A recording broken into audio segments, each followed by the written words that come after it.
ওমরে ফারুক রাদিয়াল্লাহু তাআলা আনহুর জীবনী আমরা শুনবো। কার জীবনী? আওয়াজ করে বলতে হবে, কার জীবনী? আমি যত সময় কথা বলবো প্রশ্ন করলে উত্তর দিতে হবে বাঘের বাচ্চার মতো। আমরা ওমরে ফারুকের জীবনী শুনবো। কার জীবনী? ওমরে ফারুকের জীবনী। আল্লাহ তাআলা তিনটা ইমানি ধাক্কা ওনার হৃদয়ে দিয়ে ওনাকে ইসলামের জন্য কবুল করে নিয়েছেন। কয়টা ধাক্কা? সবাই বলতে হবে, আরো জোরে বলেন, কয়টা? তিনটা। এক নম্বর ধাক্কা হচ্ছে বিশ্বনবীর দোয়ার ধাক্কা। দোয়ার একটা ধাক্কা আছে না নাই? এটা বড় ধাক্কা। এটা ব্যালিস্টিক ক্ষেপণাস্ত্রের চেয়ে কড়া, মারাত্মক। মিসাইল হামলা করলে যেমনি লক্ষ্যবস্তু ভেদ করে, দোয়ার মতো দোয়া করলো, দোয়া যে লক্ষ্যবস্তুতে আঘাত হানে, ঠিক কিনা? বিশ্বনবী দোয়া করলেন, আল্লাহুম্মা আইজ্জাল ইসলাম বিহাব্বির রাজুলাইনি ইলাইক।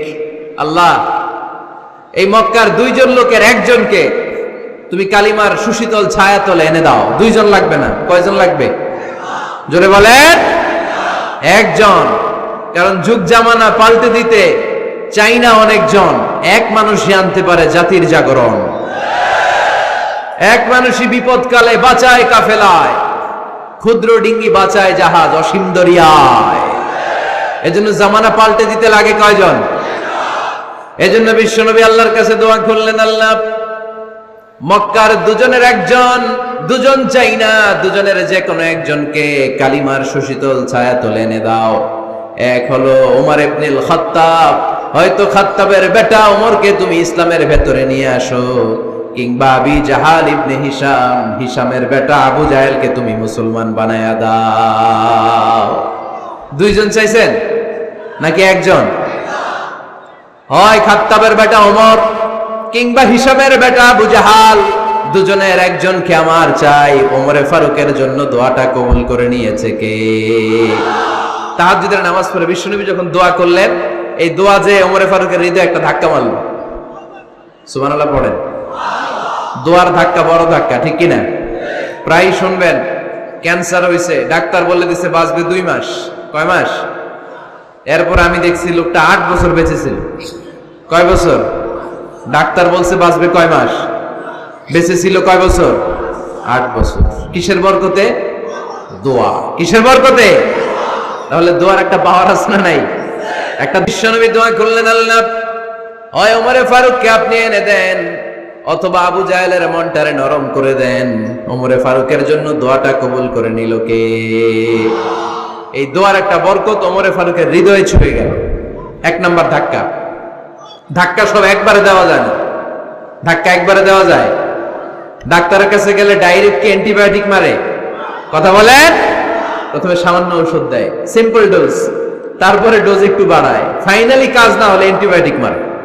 কথা বলেন। প্রথম ধাক্কাটা গেল তিনি দোয়ার ধাক্কা। বিশ্বনবী দোয়া করলেন, ওই দোয়ায় ওমরে ফারুকের হৃদয়ে ছুঁয়ে গেল। এরপরে রব্বুল আলামিন ওমরে ফারুককে ধাক্কা মারলেন কোরআনের একটা সূরা দিয়ে। সূরাটার নাম হলো সূরাতুল হাক্কা। কি সূরা? কোন সূরা দিয়ে ধাক্কা দিছে? সূরা হাক্কা। সূরা হাক্কা দিয়ে দিছে এক, কথা কয় না। সূরা হাক্কা দিয়ে দিয়েছেন এক। আল হাক্কাতু মাল হাক্কা ওয়া মা আদরাকা মাল হাক্কা। সূরা হাক্কা দিয়ে আল্লাহ একটা ধাক্কা মারলেন। ওই যে দোয়া করলেন বিশ্বনবী, দোয়ার পর সাইয়েদনা ওমর ফারুকের হৃদয়ের মধ্যে উথাল পাতাল শুরু হয়ে গেল। সব সময় লুকিয়ে লুকিয়ে বিশ্বনবীরে ফলো করে। বিশ্বনবী ডানে গেলে ওমরে ফারুক ডানে যায়, বিশ্বনবী বাঁয়ে গেলে ওমরে ফারুক বাঁয়ে যায়। বিশ্বনবী রাত্রিবেলা নামাজ পড়লে ওমরে ফারুক পেছনে লুকিয়ে লুকিয়ে বিশ্বনবীর কোরআন শুনে। বিশ্বনবী মসজিদুল হারামের পাশে দাঁড়িয়ে রাতের এশার সালাত আদায় করছিলেন। ওই টাইমে বিশ্বনবী সূরাতুল হাক্কা তেলাওয়াত করছিলেন। কোন সূরা? সূরাতুল হাক্কা বিশ্বনবী তেলাওয়াত করছেন। ওমরে ফারুক মন্ত্রমুগ্ধ হয়ে বিশ্বনবীর কণ্ঠের তেলাওয়াত শুনে। বিশ্বনবীর তেলাওয়াতের কণ্ঠ আমাদের কণ্ঠের মতো নাকি? বিশ্বনবীর কণ্ঠ কারি বাসাদের কণ্ঠের মতো? আহমদ বিন ইউসুফের কণ্ঠের মতো? আমার নবীর কণ্ঠের সুরের ঝংকারের সাথে পৃথিবীর কোন কারি সাহেবের তুলনা চলবে? কত মধুর, কত সুন্দর, কত অসাধারণ তেলাওয়াত করতেন আমার বিশ্বনবী। একবার তেলাওয়াত শুনলে পাগল না হয়ে কেউ থাকতে পারতো না। বিশ্বনবী ওমরে ফারুককে দেখেন নাই, ওমরে ফারুক লুকিয়ে লুকিয়ে বিশ্বনবীরে ফলো করে। বিশ্বনবী এশার সালাতে সূরা হাক্কা তেলাওয়াত করতে আরম্ভ করলেন।